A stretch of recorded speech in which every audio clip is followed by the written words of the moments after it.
आज हम इस पार्ट 3 वीडियो में सेक्शन सी सॉल्व करेंगे। पार्ट 1 सेक्शन ए के लिए था और पार्ट 2 में हमने सेक्शन बी सॉल्व किया था। तो इस टाइम हम सेक्शन सी सॉल्व करेंगे और इसमें हमारे पास 6 शॉर्ट आंसर टाइप क्वेश्चंस हैं कैरिंग 3 मार्क्स ईच। तो स्टार्ट करते हैं। क्वेश्चन नंबर 26 और ये उसका ए पार्ट है। तो दैट मीन्स हमें 2 पार्ट्स गिवन होंगे, दोनों में चॉइस होती है। आप अपने कन्वीनियंस के हिसाब से जो आपको बेटर लगता है वो ही पार्ट इसमें से सिलेक्ट करेंगे। तो हम सॉल्व करते हैं 26 A part. In the given figure O is the centre of the circle.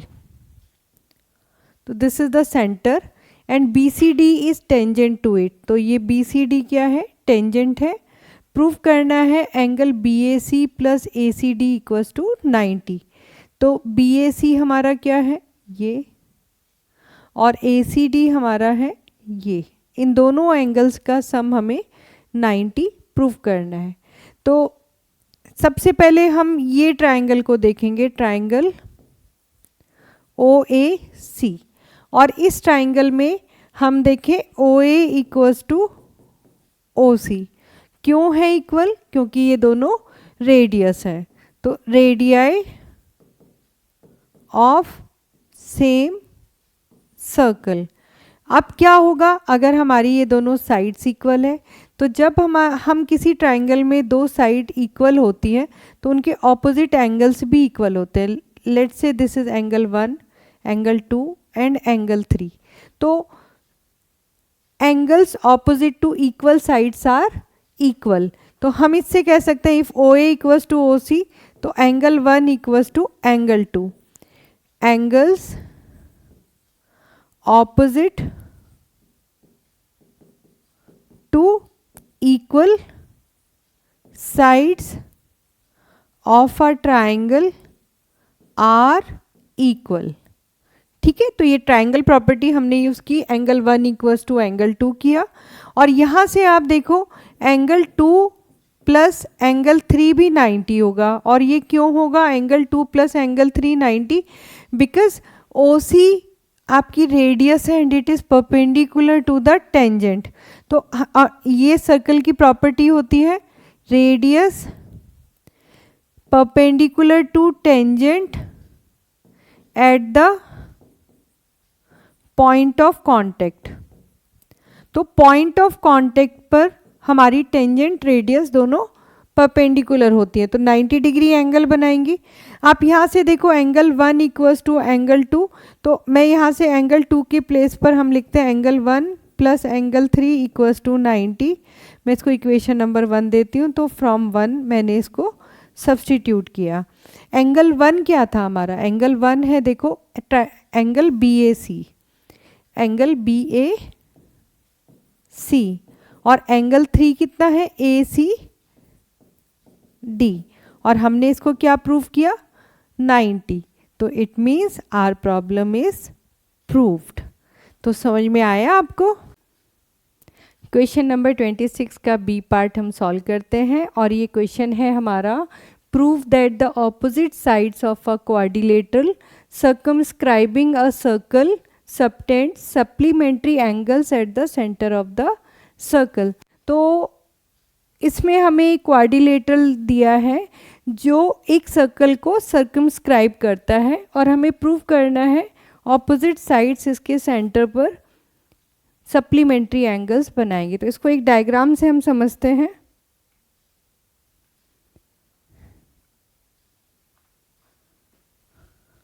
तो ये हमारे पास डायग्राम है।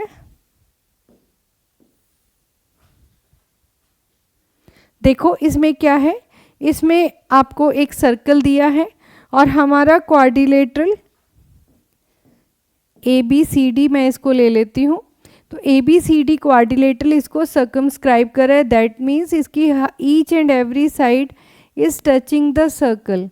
तो चारों साइड सर्कल की पेरीमीटर को टच कर रही हैं, तो ये इसको सर्कमस्क्राइब कर रहा है। प्रूफ हमें ये करना है कि opposite side subtend supplementary angles at the centre. तो ऑपोजिट साइड्स में अगर मैं ऑपोजिट पेयर लेती हूँ A B and C D. तो हमें प्रूव करना है दिस इज सेंटर, तो A O B, A B side जो सेंटर पर एंगल बनाती है A O B and plus D O C, C O D या डी ओ सी, ये दोनों एंगल्स क्या होंगे, सप्लीमेंट्री। सप्लीमेंट्री मीन्स इनका सम होगा 180 डिग्री। ऐसे ही दूसरा पेयर हम ले लेते हैं, opposite pair B C and A D. तो B C and A D से भी हमारे ये दो एंगल बनते हैं, बी ओ सी और ए ओ डी। इन दोनों एंगल्स को भी हम दिखाएंगे सप्लीमेंट्री। तो ये हमारा प्रूफ करने के लिए है टू प्रूफ। आप इसमें एक छोटा सा कंस्ट्रक्शन करेंगे और वो कंस्ट्रक्शन क्या होगा, कंस्ट्रक्शन हम इन पॉइंट ऑफ कॉन्टेक्ट को अगर मैं पी क्यू आर एस ले लेती हूँ तो ये पॉइंट ऑफ कांटेक्ट को हम सेंटर के साथ ज्वाइन करेंगे। तो ये हमारा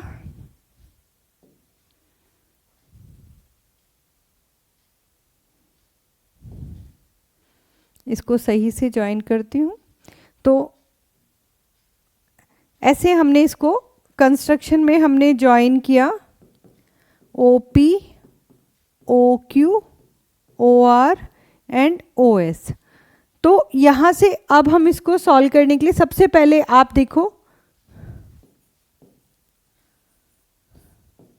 प्रूफ में हम यहाँ से बोलेंगे B P equals to B Q. ये क्यों इक्वल है, क्योंकि these are the two tangents drawn from an external point B to the circle. तो सर्कल का हमारे पास एक थ्योरम होता है कि अगर हम आउटर किसी पॉइंट से दो टेंजेंट्स ड्रॉ करेंगे तो ये इक्वल लेंथ की होती हैं। तो इससे हमें यहाँ पर हम इसको लिखेंगे B P equals to B Q. तो tangents from same external point, ठीक है। तो B P equals to B Q और यहाँ पर हम इन एंगल्स को मार्क कर लेंगे। यहाँ से आप देखो मैं इसे ले रही हूँ एंगल 1, एंगल 2, 3, 4, 5, 6, 7 एंड 8 ऐसे करके मैंने सारे एंगल्स को मार्क कर लिया है। अब ये दो ट्रायंगल मैं लेती हूँ, ट्रायंगल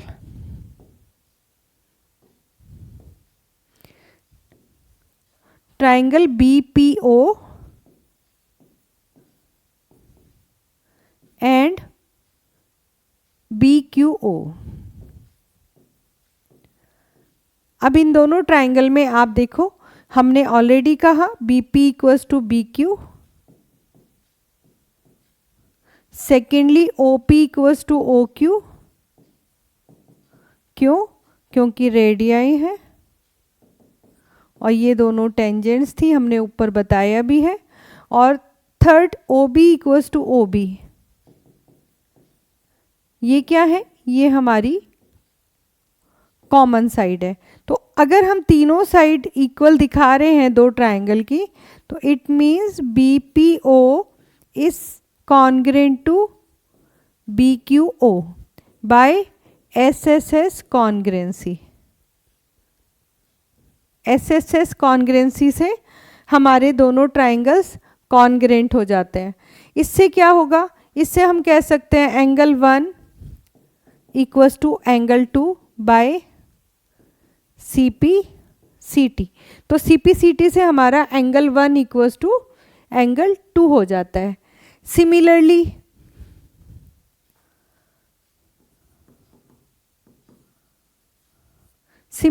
हम देखें तो ऐसे ही हम इन दो ट्रायंगल को लेंगे तो एंगल 3 इक्वल्स टू एंगल 4 हो जाएगा, क्योंकि ये क्यू सी और आर सी भी दोनों टेंजेंट्स हैं और इसमें भी रेडियाई और कॉमन करके हम एस एस एस कॉन्ग्रेंसी लगा सकते हैं. Same way angle 5 equals to angle 6 and angle 7 equals to angle 8. ये प्रूफ हो जाता है.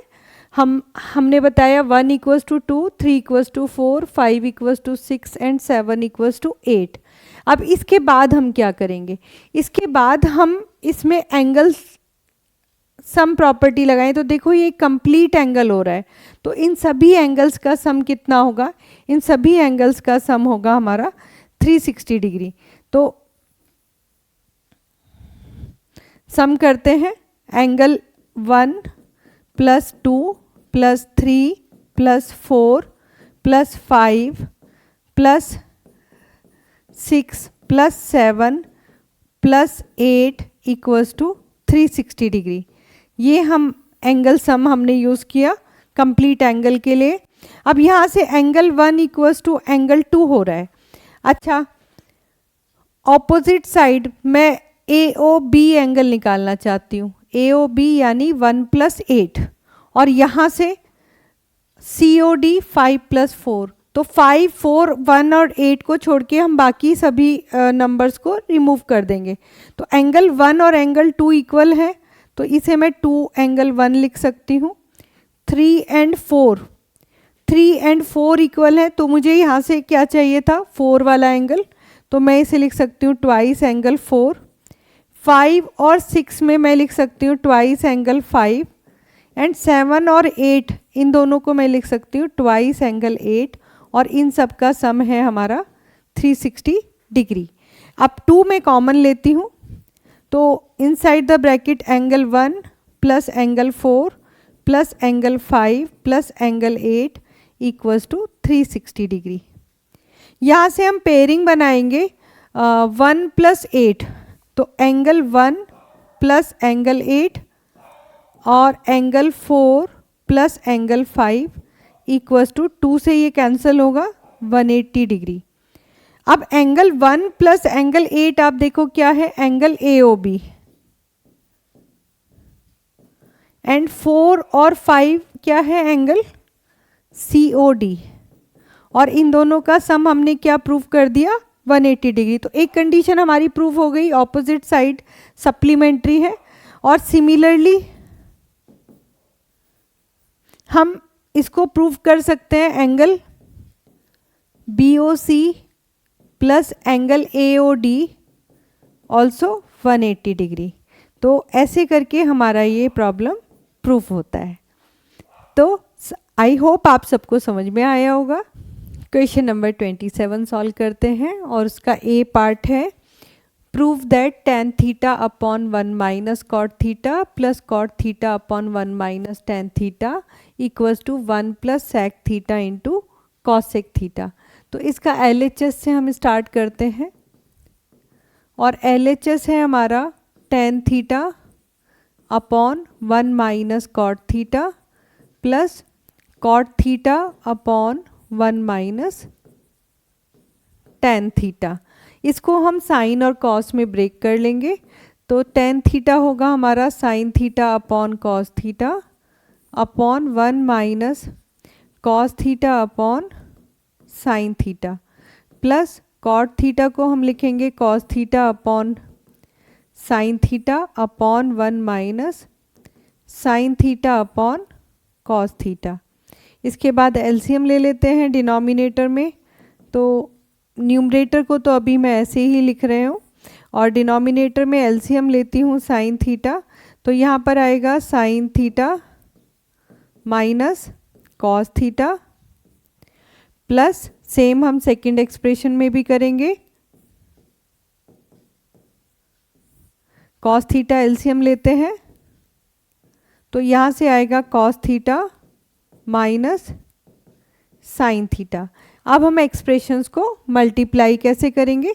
ये डिनोमिनेटर न्यूमरेटर में जाके मल्टीप्लाई होगा sine square theta upon denominator में कॉस थीटा आएगा तो cos theta into sine theta minus cos theta plus same इस साइड भी होगा cos into cos square theta और ये साइन नीचे आएगा डिनोमिनेटर में sine theta into cos theta minus sine theta. अब आप देखो दोनों एक्सप्रेशन में नीचे sine minus cos and cos minus sine है, तो मैं इसको कॉमन ले लेती हूँ, साइन माइनस कॉस दोनों साइड से, तो साइन स्क्वायर थीटा अपॉन, मैं कॉमन ले रही हूँ तो इसको बाहर निकाल लेती हूँ, साइन माइनस कॉस, तो 1 अपॉन, तो इनसाइड हमारे फर्स्ट एक्सप्रेशन में बचेगा sign square theta upon cos theta, और यहाँ पे देखो क्योंकि ये साइन माइनस कॉस है और ये कॉस माइनस साइन है तो हमारा माइनस साइन आएगा, cos square theta upon sine theta. तो यहाँ तक आपको समझ में आया। इसके बाद हम फिर से यहाँ पर एलसीएम लेंगे, तो देखो 1 upon sine theta minus cos theta तो हमने कॉमन लिया ही है, और यहाँ पर अगर हम एलसीएम लेते हैं cos theta into sine theta, तो न्यूमरेटर में क्या आएगा, sine cube theta minus cos cube theta.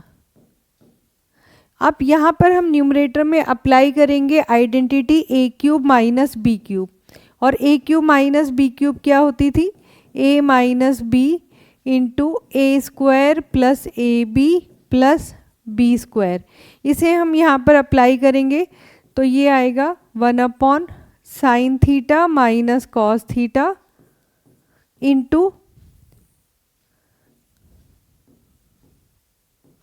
और यहाँ पे मैं अप्लाई करती हूँ a माइनस बी, तो साइन थीटा, इसको मैंने a लिया और इसको b, तो sine theta minus cos theta a minus b हो गया, और a स्क्वायर आएगा आपका साइन स्क्वायर थीटा प्लस ए बी में आएगा sine theta into cos theta, और b स्क्वायर हो जाएगा हमारा कॉस स्क्वायर थीटा।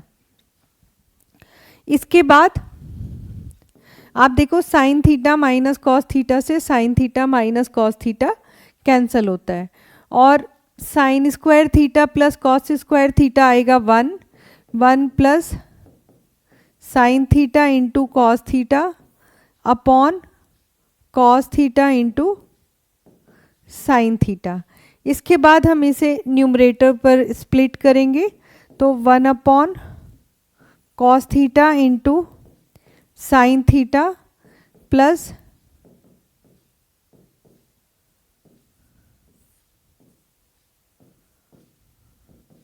देखें तो ये हमारा पूरा एक्सप्रेशन कैंसिल होता है, तो यहाँ से हमारा आएगा 1 upon cos will become sec theta and 1 upon sine cosec theta, और ये कट गया 1, तो हमें यही प्रूव करना था 1 plus sec theta into cosec theta, तो हमारा RHS आ जाता है, तो हमारी प्रॉब्लम प्रूफ होता है दोनों side LHS and RHS। 27 question का बी पार्ट सॉल्व करते हैं, और ये है हमारा prove that sine a plus cos a upon sine a minus cos a plus sine a minus cos a upon sine a plus cos a equals to 2 upon 2 sine square A minus 1। तो इसको भी हम left hand side से start करते हैं, और left hand side है हमारी sign a plus cos a upon sine a minus cos a plus sine a minus cos a upon sine a plus cos ए। हम एक काम कर सकते हैं, हम पूरा एलसीएम ले सकते हैं इसको, sign a minus cos A into sine a plus cos ए। तो इससे क्या होगा, इसके डिनोमिनेटर में साइन ए प्लस कॉस ए नहीं है तो न्यूमरेटर में मल्टीप्लाई होगा sine a plus cos a, और ऑलरेडी एक पहले से है तो होल स्क्वायर प्लस, सेम ये इधर जाके मल्टीप्लाई होगा sine a minus cos a whole square. अब हमें a plus b whole square and a minus b whole square की आइडेंटिटी ओपन करनी है। a plus b whole square आप सबको पता है, a square plus B square plus 2ab, और माइनस में हमारा बस 2ab की प्लस 2ab की जगह हमारा क्या आ जाता है माइनस 2ab। तो यहाँ से हमारा आएगा sign square A plus cos square A plus 2 sine a into cos ए। ये तो हमारा फर्स्ट स्क्वायर ओपन किया, और सेकंड वाले से भी आएगा हमारा sine square A plus cos square A minus 2 sine a into cos a, और डिनोमिनेटर में आइडेंटिटी यूज़ करेंगे a plus b into a minus b, और ये क्या होता है a plus b into a minus b a square minus b square. तो इसको हम यहाँ पर यूज़ करेंगे तो ये आएगा साइन स्क्वायर ए माइनस कॉस स्क्वायर ए। न्यूमरेटर में देखो 2 साइन ए कॉस ए से 2 साइन ए कॉस ए हमारा कैंसिल होता है, और sine square A plus cos square A 1 plus यहाँ से भी एक 1 आएगा divided by sine square A minus cos square A को हम लिख सकते हैं 1 माइनस साइन स्क्वायर ए, क्योंकि हमारे आइडेंटिटी है sine square A plus cos square a equals to 1। यहाँ से हम कॉस स्क्वायर ए को लिख सकते हैं 1 माइनस साइन स्क्वायर ए। और ये ऐसा मैंने क्यों किया है, क्योंकि आप देखो राइट हैंड साइड डिनोमिनेटर में कॉस नहीं है, कॉस नहीं है तो हम इस कॉस को साइन में कन्वर्ट करेंगे। अब यहाँ से देखो 2 अपॉन साइन स्क्वायर ए माइनस 1 और minus minus plus sine square A. तो आप देखो sine square A plus sine square A denominator में हो जाएगा हमारा 2 sine square A minus 1, and this is equals to RHS। So it is proved. Question number 28। Question number 28 है find the ratio in which y axis divides the line segment joining the points 5, -6 and -1, -4। Also find the point of intersection. तो पहले आप मुझे एक section formula बताओ क्या होता था। सेक्शन फॉर्मूला था अगर मेरे पास 2 पॉइंट्स हैं x1 y1 and x2 y2, और इसे कोई पॉइंट डिवाइड कर रहा है इनटू द रेशियो m/n, तो हमारा सेक्शन फॉर्मूला कहता है कि इस p के कोऑर्डिनेट्स अगर हम x y लेते हैं तो x equals to mx2 plus nx1 upon m plus n, and y coordinate क्या होगा my2 plus ny1 upon m plus n। तो हम ये सेक्शन फॉर्मूला इस प्रॉब्लम को सॉल्व करने में यूज़ करेंगे। कैसे, आपको देखो पॉइंट्स गिवन है 5, -6 एंड -1, -4, और y एक्सिस इसको डिवाइड करिए तो y एक्सिस के पॉइंट्स हमारे 0, y फॉर्म में होते हैं। y एक्सिस के सारे पॉइंट्स में x कोऑर्डिनेट 0 होता है, और हम लेट्स टेक हम इसका रेशियो ले लेते हैं k/1। तो ये k और ये 1, यहाँ से हम सेक्शन फार्मूला अप्लाई करेंगे तो x कोऑर्डिनेट कितना होगा x इक्वल्स टू, तो x इक्वल्स टू होगा k into -1 plus 1 into 5 upon k plus 1, और x कोऑर्डिनेट हमें गिवन है 0। यहाँ से आएगा -k प्लस 5 इक्वल्स टू 0, ये तो यहाँ जाके मल्टीप्लाई 0 से हो जाएगा, तो k इक्वल्स टू 5। k की वैल्यू 5 आने से हमारा रेशियो निकल के आता है k/1 हमारा रेशियो था, तो 5/1।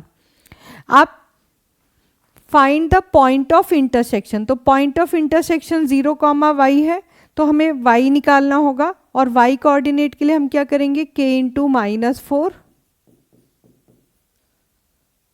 Plus 1 into -6 divided by k plus 1 equals to y। तो ये हमारा y कोऑर्डिनेट ऐसे आएगा। k की वैल्यू रख देते हैं 5, तो 5 into -4 plus 1 into -6 divided by 5 plus 1 equals to y। Solve करते हैं, 5 4 ज़ा 20 और यहाँ से आएगा 6 1 ज़ा 6 नेगेटिव में, और डिनोमिनेटर में आएगा 5 प्लस 1 6 इक्वल्स टू y। तो y आता है -26 अपॉन 6, तो हम कहेंगे -13 अपॉन 3। और तो पॉइंट ऑफ इंटरसेक्शन क्या होगा,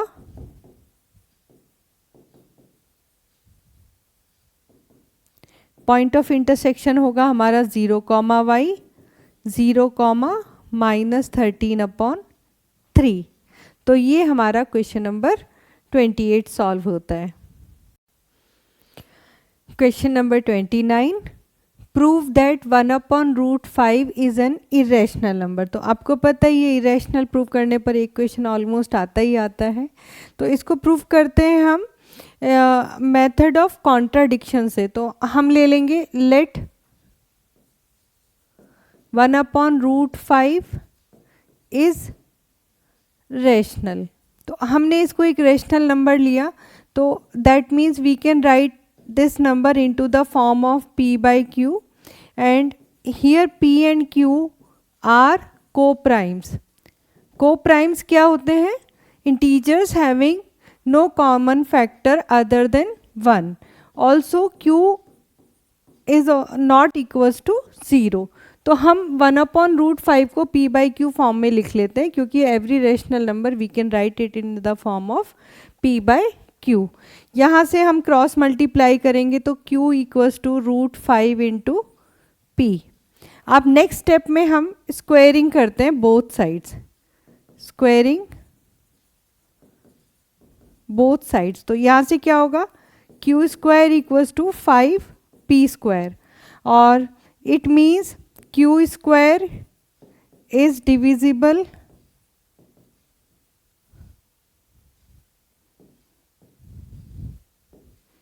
q square is divisible by 5, और 5 क्योंकि एक प्राइम नंबर है तो q इज डिविजिबल बाय 5। अब अगर हमारा q 5 से डिविजिबल होता है तो we can write it in the as a multiple of 5। तो लेट्स से मैंने इसको 5m ले लिया, तो where m is any integer 5m, और इसको स्क्वायरिंग अगेन हम इसकी स्क्वायरिंग करते हैं, तो q square equals to 25m square. और यहाँ से देखो हमारा q स्क्वायर है 5p स्क्वायर, और यहाँ से आ रहा है q स्क्वायर 25m स्क्वायर। तो q स्क्वायर की वैल्यू सब्सटीट्यूट करेंगे, 5p square equals to 25m square from equation 1, और यहाँ से हमारा 5 से 25 कैंसिल होगा, तो p square equals to 5m square. what does it mean? it means p square is divisible by 5। it means p is divisible by 5। तो इससे क्या हुआ, हमारी अजम्पशन, हमने क्या अज्यूम किया था, p एंड q आर को प्राइम, तो it contradicts that p and q are co-primes। तो it means 1/√5 is irrational। तो ऐसे हम इसको सॉल्व करेंगे। क्वेश्चन नंबर 30 सॉल्व करते हैं, और क्वेश्चन नंबर 30 है, A room is in the form of a cylinder surmounted by a hemispherical dome. The base radius of the hemisphere is half of the height of the cylinder part. If the room contains 1408 upon 21 metre cube of air, find the height of the cylindrical part. तो देखो इस question में हमें एक room दिया है which is in the shape of a cylinder surmounted bye a hemisphere. तो room इस शेप का है और साथ ही साथ हमें रूम की वॉल्यूम भी दी है 1408 अपॉन 21 मीटर क्यूब. और एक कंडीशन और दी है, radius equals to half of the height of the cylinder. तो हम अगर ये रेडियस लेते हैं और इसको हम h लेते हैं तो radius equals to half of the height of the cylinder और we can say h equals to 2r. तो फाइंड हमें इस क्वेश्चन में हमें फाइंड करना है height of the cylindrical part. तो आप वॉल्यूम अगर मैं रूम की कहूँ तो हेमिस्फेयर की वॉल्यूम प्लस सिलेंडर की वॉल्यूम, तो volume of cylinder plus volume of hemisphere और ये कंबाइंड वॉल्यूम है 1408 अपॉन 21. इसको हम सॉल्व करेंगे वैल्यूज़ रख के तो हमारा h निकल आएगा. देखो कैसे, सिलेंडर की वॉल्यूम होती है पाई आर स्क्वायर एच और हेमिस्फेयर की वॉल्यूम होती है 2/3 pi R cube equals to 1408 upon 21. यहाँ से हम h की वैल्यू सब्सटीट्यूट कर देंगे. h equals to 2r given है तो pi R square into 2r plus 2/3 pi R cube. Next मैं यहाँ से R square into R cube और आर क्यूब दोनों में से कॉमन ले सकती हूँ. इवन पाई आर क्यूब मैं कॉमन ले लेती हूँ तो अंदर बचेगा 2 प्लस 2/3 और सॉल्व करने से 2 3 ज़ा 6 प्लस 2 8, 8/3 हम एलसीएम लेके इसको ऐड करेंगे और आर क्यूब किसके इक्वल आ जाएगा. अब देखो 1408 अपॉन 21 तो है ही, इस साइड जो हमारा डिवाइड में है 3 वो मल्टीप्लाई में जाएगा और मल्टीप्लाई में जो 8 है वो डिवाइड में जाएगा और पाई भी हमारा डिवाइड में जाएगा. पाई की वैल्यू हम 22/7 इसमें सब्सटीट्यूट कर लेंगे. सॉल्व करते हैं इसको तो आप देखो 3 7 ज़ा 21 से 21 हमारा कैंसिल हो रहा है तो आर क्यूब हमारा आ रहा है 1408 डिवाइडेड बाय 8 इंटू 22. फर्दर इसको डिवाइड करते हैं. 8 से मैं डिवाइड करूँगी, 8 1 ज़ा 8 तो 8 1 ज़ा 8 6 कैरी होता है, 8 7 ज़ा 56 एंड 4 8 6 ज़ा 48. यहाँ पर हम फिर से 2 से डिवाइड कर लेते हैं. 2 8 ज़ा 16, 2 8 ज़ा 16 और 11 से हम करेंगे तो 11 8 ज़ा 88. तो आर क्यूब की वैल्यू आती है 8. R it means it is 2 metre. तो आर अगर 2 मीटर है तो एच हमारा 2r है तो h हमारी वैल्यू आएगी 2 इंटू आर. तो h हमारा आता है 4 मीटर्स. क्वेश्चन नंबर 31 सॉल्व करते हैं और क्वेश्चन है from the chapter probability. 2 dice are thrown at the same time. Determine the probability that the difference of the numbers on the 2 dice is 2. तो हम जब एक डाई थ्रो करते हैं तो उसके टोटल आउटकम्स कितने होते हैं 6. तो जब हम 2 डाई थ्रो करेंगे तो नंबर ऑफ टोटल इवेंट्स कितने हो जाएंगे इसमें 6 इंटू 6 36. अब इवेंट क्या है जिसकी प्रोबेबिलिटी हमें निकालनी है. इवेंट है determine the probability that the difference of the numbers on 2 dice is 2. तो दोनों डाई के जो नंबर्स आएंगे उनका डिफरेंस कितना होना चाहिए 2. तो हम ऐसे नंबर्स लिखना शुरू करते हैं. जैसे हमारा फर्स्ट डाई पर 1 आता है तो सेकंड डाई पर 3 आना चाहिए और 3 - 1 कितना हो गया 2. ऐसे ही अगर ये 2 है तो 4, 3 है तो 5 आना चाहिए, 4 है तो हमारा 6 आना चाहिए। सेम वे क्योंकि हम डिफरेंस पे बात कर रहे हैं तो दोनों में से किसी डाई पर भी नंबर बड़ा है उसमें से छोटे वाले को हमें सब्ट्रैक्ट करना है। तो 1 3 3 1 हम दोनों केसेस लेंगे। यहाँ से हम 4 2 भी लेंगे, 5 3 एंड 6 4। तो like this we have total 8 favourable events. तो एनी हमारा आएगा number of elements in this e set 8। तो प्रोबेबिलिटी इवेंट ई की प्रोबेबिलिटी क्या होगी? Favourable events which we are representing by any and the total elements ns। तो 8 upon 36 and it is 2 by 9।